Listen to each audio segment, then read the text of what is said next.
అందరికీ నమస్కారం. ఈ మధ్యన 7వ తేదీ రాత్రి జరిగిన విషయం అందరికీ తెలిసిందే. నిన్న నాకు చెయ్యి నొప్పుండి మద్రాసుకు వెళ్లాను. ఎంజీఎం హాస్పిటల్కి వెళ్లాను. మా డాక్టర్ గారికి చూపించుకున్నాను.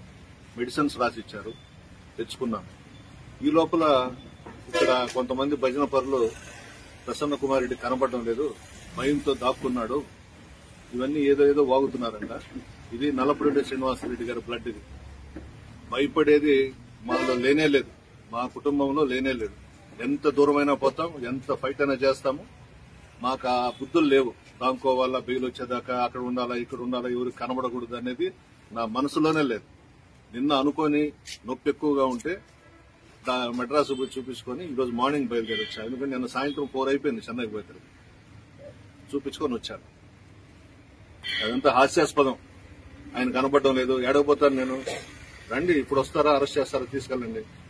నేనే పిలుస్తున్నా కదా పోలీస్ డిపార్ట్మెంట్ని, ఆమెని ఆ రాజమాతనే దగ్గర పెట్టుకొని రమ్మనండి, అరెస్ట్ చేసి తీసుకెళ్ళమనండి. నాకేం అభ్యంతరం ఉందా, జైల్లో పెట్టినా హ్యాపీగా ఉంటా. కానీ జరిగిన దాని మీద మాత్రం పోలీస్ డిపార్ట్మెంట్ నిజాయితీగా ఎంక్వైరీ చేసి అరెస్ట్ చేయాలి.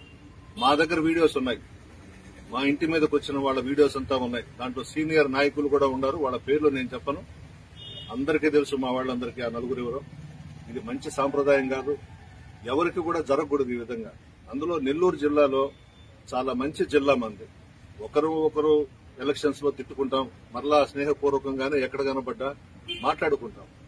ఆ విధంగా ఉండాలి గాని ఏదో ఒక పదవి వచ్చిందని చెప్పి విచ్చలవిడిగా చేయడము. ఆమె చెప్పిందంట, ప్రసన్న కుమార్ రెడ్డి కాళ్లు చేతులు కట్టి నా కాళ్ల కింద పడండి తెచ్చని. చూద్దాం, అది కూడా రమ్మనండి, ఎవడొస్తాడో రమ్మనండి. ఉన్నా ఇక్కడనే నేను మాట్లాడొచ్చా ఆ మాట. అంటే నడమంత్రపు సిరి కాబట్టి మధ్యలో వచ్చిన డబ్బుతో అహంభావంతో ఈ వ్యవహారాలన్నీ చేస్తా ఉంది.